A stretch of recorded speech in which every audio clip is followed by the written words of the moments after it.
말씀은 출애굽기 12장 1절에서 14절까지의 말씀. 말씀은 출애굽기 12장 1절에서 14절까지의 말씀을 제가 봉독하도록 하겠습니다. 여호와께서 애굽 땅에서 모세와 아론에게 일러 말씀하시되 이 달을 너희에게 달의 시작 곧 해의 첫 달이 되게 하고 너희는 이스라엘 온 회중에게 말하여 이르라. 이 달 열흘에 너희 각자가 어린 양을 잡을지니 각 가족대로 그 식구를 위하여 어린 양을 취하되 그 어린 양에 대하여 식구가 너무 적으면 그 집의 이웃과 함께 사람 수를 따라서 하나를 잡고 각 사람이 먹을 수 있는 분량에 따라서 너희 어린 양을 계산할 것이며 너희 어린 양은 흠 없고 1년 된 수컷으로 하되 양이나 염소 중에서 취하고 이 달 열나흔 날까지 간직하였다가 해질 때에 이스라엘 회중이 그 양을 잡고 그 피를 양을 먹을 집 좌우 문설주와 임방에 바르고 그 밤에 그 고기를 불에 구워 무교병과 쓴 나물을 아울러 먹되 날것으로나 물에 삶아 먹지 말고 머리와 다리와 내장을 다 불에 구워 먹고 아침까지 남겨두지 말며 아침까지 남은 것은 곧 불사르라. 너희는 그것을 이렇게 먹을지니 허리에 띠를 띠고 발에 신을 신고 손에 지팡이를 잡고 급히 먹으라. 이것이 여호와의 유월절이니라. 내가 그 밤에 애굽 땅에 두루다니며 사람이나 짐승을 막론하고 애굽 땅에 있는 모든 처음 난 것을 다 치고 애굽의 모든 신을 내가 심판하리라. 나는 여호와라. 내가 애굽 땅을 칠 때에 그 피가 너희가 사는 집에 있어서 너희를 위하여 표적이 될지라. 내가 피를 볼 때에 너희를 넘어가리니 재앙이 너희에게 내려 멸하지 아니하리라.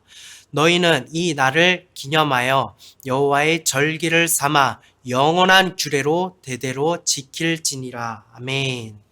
잠시 기도하도록 하겠습니다. 사랑의 하나님, 오늘 이렇게 저희가 모여서 예배 드릴 수 있게 허락하심 감사합니다. 주님을 찬양하고 주님을 기뻐하고 예배 드릴 수 있다라는 이 사실 하나만으로도 하나님의 선물임을 깨닫고 저희가 행복을 누릴 수 있게 하여 주시옵소서. 주님이 우리에게 주신 은총과 은혜를 저희가 때때로 잊고 살아가고 있습니다. 그러나 이 모든 것이 하나님이 저희에게 복을 주셨다라는 그 사실을 마음에 새겨서 주님께 모든 것으로 감사 올려드릴 수 있는 저희 성도가 될 수 있도록 하여 주시옵소서. 그리스도의 핏값으로 사신 이 교회를 저희가 생각하게 하셔서 온전히 교회의 지체로서 교회를 향하고 교회를 위하고 그 지체로서 진정한 행복을 누릴 수 있는 저희 교회가 될 수 있도록 함께하여 주시옵소서. 말씀을 증거하는 입술에 성령 하나님의 도우심을 주시옵시고 이 말씀을 통하여 들을 귀를 허락하셔서 이 말씀이 마음밭에 심어져서 열매를 맺을 수 있도록 성령 하나님 도와주시옵소서. 예수님의 이름으로 기도드립니다. 아멘. 감사합니다. 오늘의 말씀은 절기의 본질이라는 제목으로 말씀을 증거하도록 하겠습니다. 그리스도의 몸된 교회로서 그의 지체로서 진정한 행복을 누리며 살아오고 계십니까? 아멘. 진정한 행복을 누려야 할 줄로 믿습니다. 그 행복은 세상의 행복이 아니라 오직 하나님을 믿는 믿음 안에서 행복을 누려야 될 줄로 믿습니다. 다른 것들은 목적이 될 수 없습니다. 우리는 구원받은 존재들이기 때문입니다. 저는 종교개혁자가 아닙니다. 위대한 신학자도 아닙니다. 매주 설교를 여는 이 구와도 같이 우리가 그리스도의 몸된 교회로서 그 지체로서 저 또한 제게 주어진 사명을 감당해야 된다고 생각을 합니다. 저는 목회자이지만 여러분과 같이 지체일 뿐입니다. 하나님이 명하신 그 명령이 다를 뿐이죠. 그리고 모든 지체들은 다 교회를 향하고 있어야 되고 교회를 이루기 위해 존재한다라는 사실을 우리가 잊어서는 안 되는 것입니다. 지금 우리의 대한민국의 교회는 심각한 율법주의에 빠져 있습니다. 구약시대의 율법을 지키는 그런 모습이 아니라 점점 새로운 신종 율법들을 만들어내고 있습니다. 죄악으로부터 사망에 이를 수밖에 없는 죄인된 우리를, 죄인인 우리를 위하여 예수님께서 단번에 십자가에 달리심으로 우리를 구원하셨는데 그 은혜, 값없이 주어진 은혜를 쉽게 만들었는데 교회는 성도의 구원을 어렵게 만들고 있는 모습을 보이고 있습니다. 급진적이 아니라 조금씩 점점 군살들을 붙이고 누룩을 붙여서 우리가 지금 무감각해 있다라는 사실을 우리가 인지하지 못하고 있습니다. 감각이 없어요. 세대를 거듭할수록 더 많은 장애물들을 만들어내고 그것이 마치 전통이고 진리인 것처럼 거듭하여서 속여지고 전해지고 있는 것입니다. 그 누구도 이것이 잘못된 거 아니야? 라고 생각하지 않아요.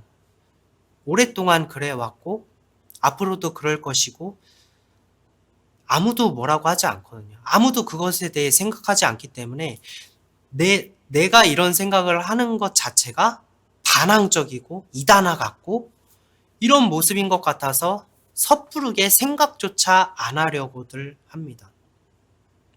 시작은 다 좋습니다. 다 좋은 취지들을 갖고 있어요. 그것이 성경적인 것 같고 더러는 성경을 기반으로 만들어낸 것들이 많습니다.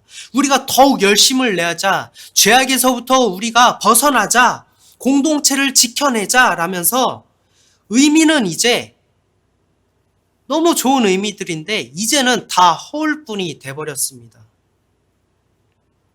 성탄절은 어떤 날이죠? 빨간 날이죠. 쉬는 날이죠. 전국 그리고 전 세계적으로 축제의 분위기에 휩싸여 있는 것이 이 성탄절입니다. 믿지 않는 사람들도 성탄절이 되면은 다들 기뻐합니다. 아름다운 선율의 캐롤이 들리고 그 다음에 아름다운 또 빛나는 조명들이 달린 그런 트리들, 그리고 예수님이 우리를 위해 이 땅에 오셨다라는 것을 기념한다는 의미가 담겨 있기 때문에 크리스찬으로서 수용하기에 충분한 조건들, 그리고 땅을 소복하게 덮는 하얀 눈, 모든 것들이 오감을 자극하고 우리의 감성을 달래고 충족시키기에 충분한 날입니다. 그래서 다 크리스마스를 좋아하죠. 하지만 저는 성탄절이 마냥 기쁘지는 않습니다. 평신도였을 때 크리스마스 때 예배를 드리고 예배의 말미에 3단 케이크가 등장하는 것입니다. 그곳에는 초콜릿으로 예쁘게 예수님의 생일을 축하합니다 라고 글씨가 쓰여져 있었습니다. 교인들 모두가 축하하고 축제의 분위기가 되었습니다. 그리고 예수님 생일 축하합니다. 그 생일 축하 노래를 부르면서 다 같이 기뻐하는 모습으로 그 케이크를 커팅하기도 했습니다. 비록 기독교인은 아니지만 범종교적인 차원에서 국회의원이 강단에 올라와서 자신을 짧게 소개하고 예수님의 생일을 함께 축하하는 모습도 있었습니다. 케이크, 예배와 케이크, 그리고 기념하는 날, 그 다음에 VIP가 되는 그런 자리, 모두가 한마음 한뜻으로 예수님을 축하하는 그 자리, 너무 뜻깊죠. 매년 똑같이 이런 행사를 지내는데 그날만큼은 제가 집에 돌아오는 길에 마음이 너무 먹먹하다라는 생각이 들었습니다. 생일이라며 축하받으신 그 예수님이 이 땅에 오실 때 가장 천한 모습으로 오셨어요. 동물들이 먹는 밥통, 그러니까 구유에 오신 것입니다. 그리고 그 예수님은 때가 찼을 때 다름 아닌 나를 위해서 십자가에 찢기시고 물과 피를 쏟으셨습니다. 그 생각을 하니 죄송한 마음이 드는 거예요. 죄송한 마음이 들어서 기쁘다는 생각이 들지 않았던 것입니다. 축하하며 박수치는 이 죄인을 위해서 이 땅에 오신 것이기 때문에 기쁘지 않았다라는 것입니다. 네, 맞습니다. 그 분이 그로 인해서 우리가 구원을 받았다라는 사실을 알면 우리는 기뻐해야 되는 게 맞죠. 하지만 구원을 이루시기 위해서 예수님이 어떤 고난을 받으셨는지를 우리는 망각해서는 안 되는 것 아니겠습니까? 성탄절은 정치인들의 유세하는 공간이 되어버렸습니다. 축하를 위해 왔다라면서 그 가면 뒤에는 표를 얻기 위한 검은 속내가 있었고, 어떤 유명한 정치인이 우리 교회에 와서 예수님의 생일, 그러니까 즉 성탄절에 같이 축하를 했다라고 하면은 교회에도 우리 교회는 이런 국회의원이 와, 이런 유명인이 와 라면서 허세 부리기에 너무나 이권이 서로 맞죠. 그리스도의 십자가의 복음도 모르는 자가 과연 예수님의 탄생의 의미를 알겠습니까? 말씀을 증거하는 강단에 오름과 그것을 허락하는 교회가 과연 올바른 모습일까요? 크리스마스에는 예수님을 생각하는 것이 마땅한데 교회 곳곳에는 산타클로스라면서 인간이 만들어낸 인형들을 걸기도 하고요. 심지어는 그것을 분장하면서 선물을 주러 왔다라면서 행복한 시간을 교회에서 보냈다면서 예수님은 잊혀지지 않았습니까? 저는 한 가지의 예시로 성탄절을 말씀드렸습니다. 예수님이 오심을 기대하고 준비하는 대강절, 예수님의 탄생을 기념하는 성탄절, 예수님의 공생애를 시작함으로 그것을 기념하는 주연절, 예수님의 고난에 동참한다라면서 금욕하고 참여하는 의미의 사순절, 예수님의 부활하심을 기념하는 부활절, 부활하심 이후에 우리에게 오실 성령님을 의미하는 성령 강림절, 거기에 가을의 풍성한 수확을 하나님께 감사한다는 의미의 추수감사절, 그리고 맥추절, 각각 모든 절기들 지금은 무엇을 의미하게 되었습니까? 정말 과연 그 절기에 온전히 그 의미를 우리는 지혜롭게 생각하면서 살아오고 계십니까? 초대교회에는 그런 절기들이 없었습니다. 오직 예배를 드리는 주일만 있었을 뿐이에요. 그것들을 인간이 점점 만들어내고 정말 너무나도 계속해서 많아지는 모습을 발견할 수 있습니다. 근데 이것이 오늘날 온전하게 우리가 온전해지자라는 것으로 만들어졌지만 과연 우리가 온전해지고 있냐라는 물음에 대해서 아무도 생각하지 않는다라는 것입니다. 대강절이라면서 헌금을 걷습니다. 성탄절이라면서 헌금을 걷습니다. 주연절이라면서 헌금을 걷습니다. 믿는 우리들, 믿는 자들은 매일 매순간 나를 위해서 십자가에 달리신 예수님의 고난을 생각하고 그분의 부활하심으로 나도 같이 그분의 부활에 동참하여서 새 생명을 얻었다는 것, 그래서 그 그리스도가 내 안에 계시고 살아계시다라는 것을 매일 매 순간 느껴야 하는 것이 믿는 자들의 본분일 것인데, 사순절 때에만 예수님의 고난을 생각합니다. 그때에만 금욕합니다. 그때에만 마음을 다잡습니다. 그리고 시간이 지나면 나는 여전히 죄악에서 허덕이고 일어날 힘이 없는 모습을 우리는 발견할 수 있는 것입니다. 그리고 사순절이라면서 작정헌금을 걷습니다. 40일 동안 작정헌금을 걷는 것이에요. 예수님이 부활하셨다면서 이스터데이죠. 이스터 교회의 여신 사상에서 유래된 것이 부활절이라는 것을 사람들이 모릅니다. 그 이스터 교회 여신 사상에서 지역의 사회에 기여하기 위해서 계란을 나눠주고 했던 것이 유래가 된 것인데, 오늘날 그 여신 사상에서 유래됐다라는 것을 모르고 교회는 계란을 삶고 그것을 나누어 줍니다. 아무도 이 계란을 보면서 이것이 부활과 무슨 의미가 있을까라고 생각하고 있지는 않습니다. 이것이 병아리가 되어서 알이 깨어서 나와서 닭이 됐다라는 것을 억지로 끼워 맞추는 것입니다. 그것과 예수님의 부활이 도대체 무슨 상관이 있겠습니까? 예수님께서는 썩을 육신을 위해서 일하지 말고 생명의 양식인 예수님의 살과 피를 먹으라고 말씀하고 계십니다. 우리가 구원을 받아서 예수님의 살과 피를 먹어서 우리가 구원을 받을 수 있다라면, 그 영의 양식을 우리가 먹을 수만 있다라면 육의 양식은 오히려 무익하고 아무런 가치가 없다라고 말씀하시는 것이 예수님의 가르치심인데, 우리는 육신의 양식을 기념하고 명절과도 같은 추수감사절에는 통 크게 헌금해야 된다라고 합니다. 1년 동안 여러분의 감사한 일들 있지 않습니까? 그것을 생각하면 마땅히 하나님께 헌금해야 되는 게 마땅하지 않겠습니까? 라고 이야기를 합니다. 그 헌금의 양이 마치 믿음의 양인 것처럼 성도들에게 이야기를 하고, 추수감사절에 헌금이 얼마나 많이 들어온지 모릅니다.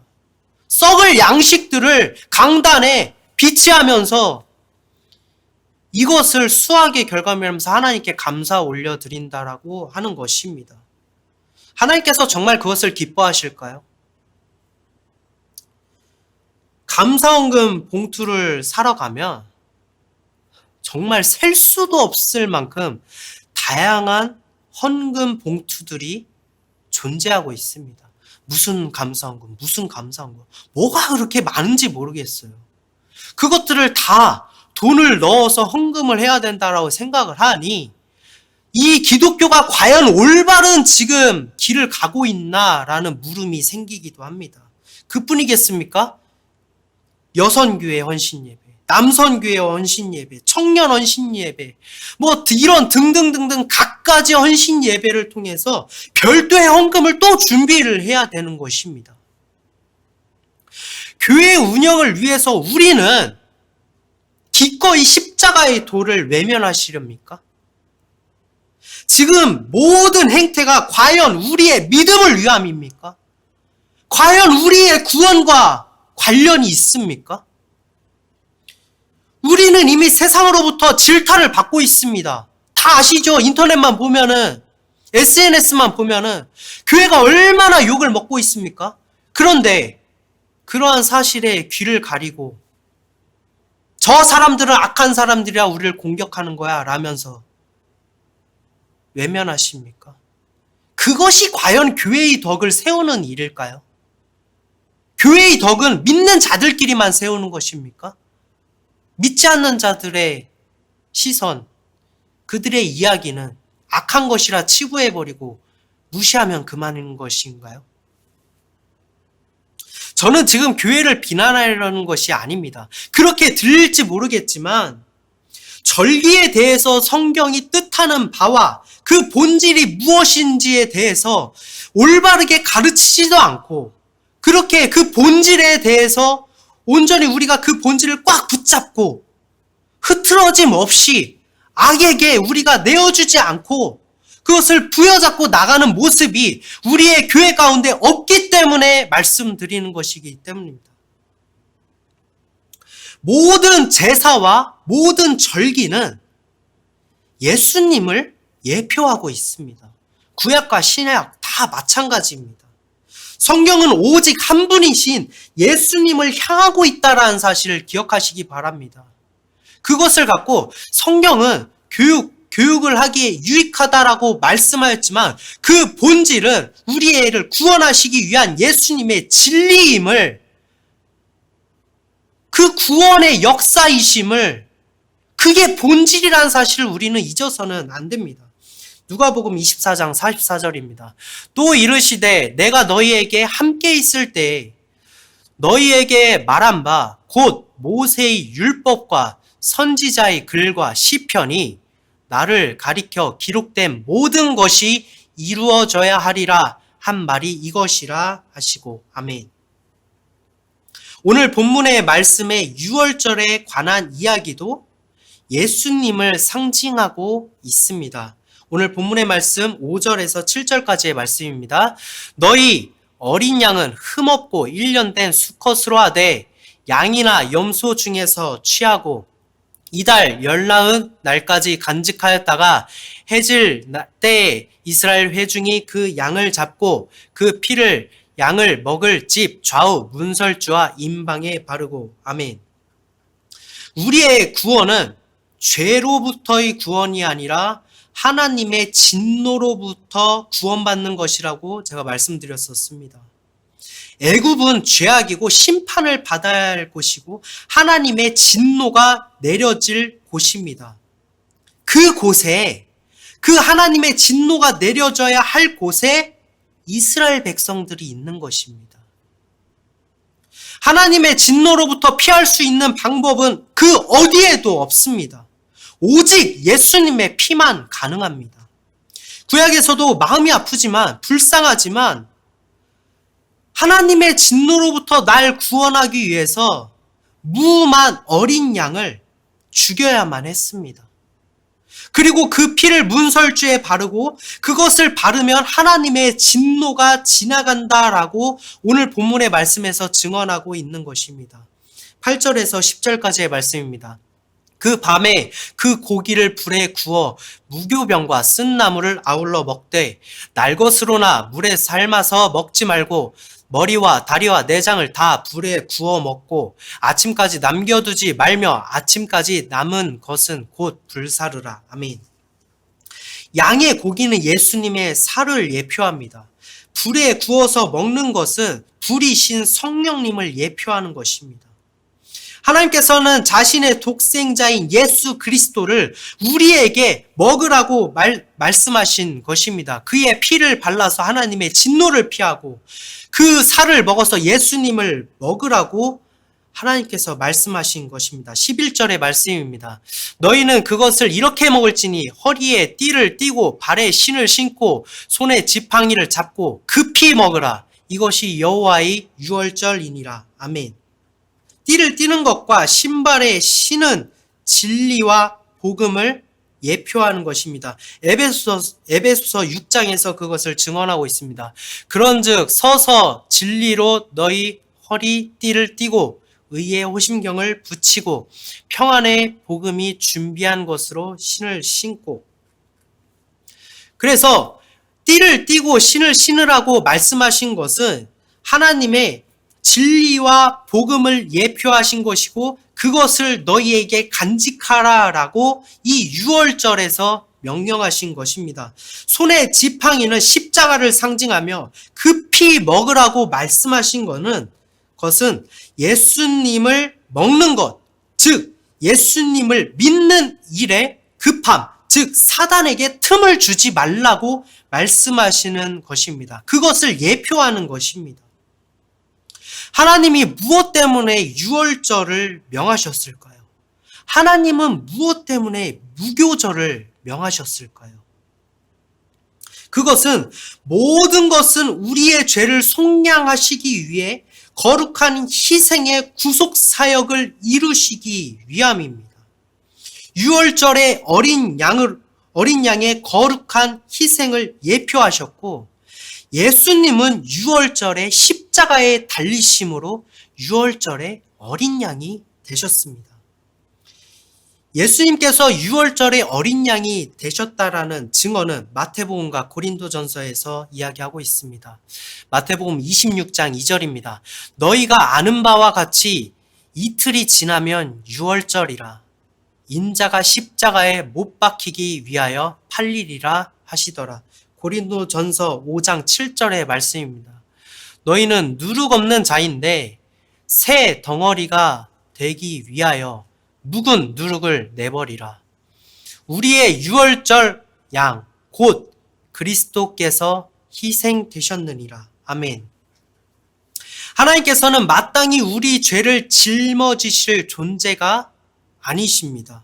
그분은 창조자시요 모든 이름 위에 뛰어나시고 능치 못할 일이 없으신, 우리가 감히 상상할 수도 없는 처음이자 마지막이신 분이십니다.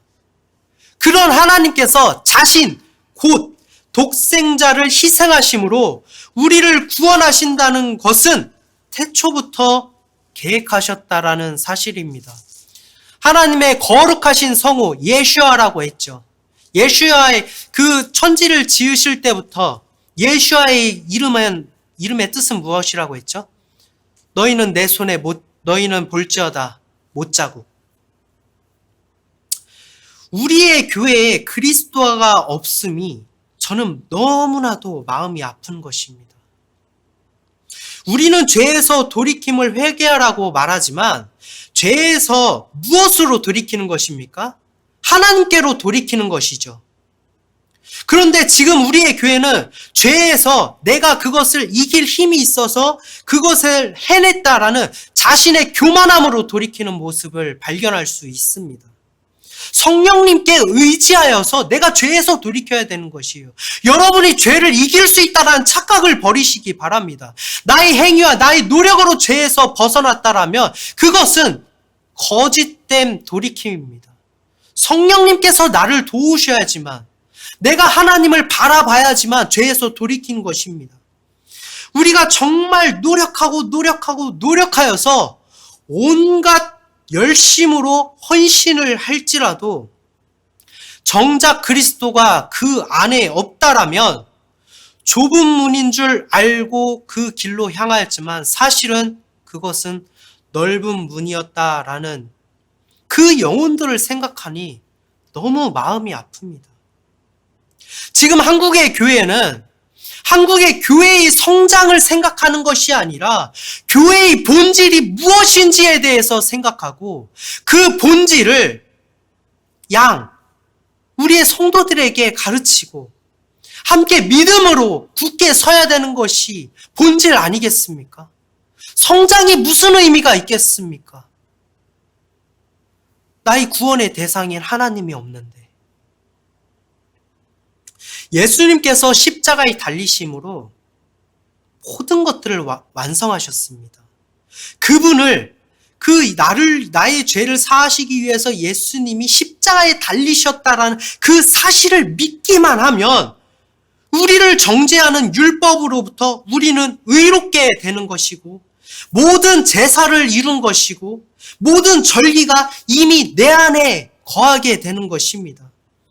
절기별로 어떤 절기가 올 때마다 그때마다 예수님을 생각하지 마시고요.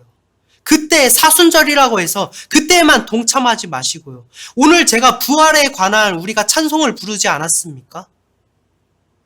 절기에 따라서 예수님을 따르지 마시고요. 매일 매 순간 그리스도를 생각하시면서 그리스도가 어떤 고난을 받으셨는지, 그 고난의 목적은 무엇이었는지, 왜 이루셨는지, 그 이루심이 나에게 어떤 의미가 있는지 그것을 상고함으로 우리가 매일매일 그것들을 되뇌이면서 살아가야 될 것이 마땅한 성도의 모습이 아니겠습니까? 성도 여러분, 지금 이 순간 십자가를 바라봅시다. 저주의 사형틀에서 예수님은 이 땅에 오실 때도 가장 비참한 모습으로 오셨고 우리를 위해 십자가에 달리신 그 순간에도 이 세상에서 가장 비참한 저주의 모습으로 달리셨습니다. 예수님의 사형틀, 나를 위해 찢기신 예수님의 앞으로 우리가 나아갑시다. 모든 고난과 진노를 감당하심으로 나를 위해 모든 것을 쏟으신 예수님의 보혈의 피에 내 손을 담그고 그의 피를 나에게 뿌려서 모든 죄를 정결하게 만드신 예수님의 피를 의지합시다. 그리고 그것을 먹음으로 예수님이 내 안에 거하고 내가 예수님의 안에 거하는 그 하나님의 놀라운 섭리를 우리가 직접 경험하고 그것을 믿읍시다.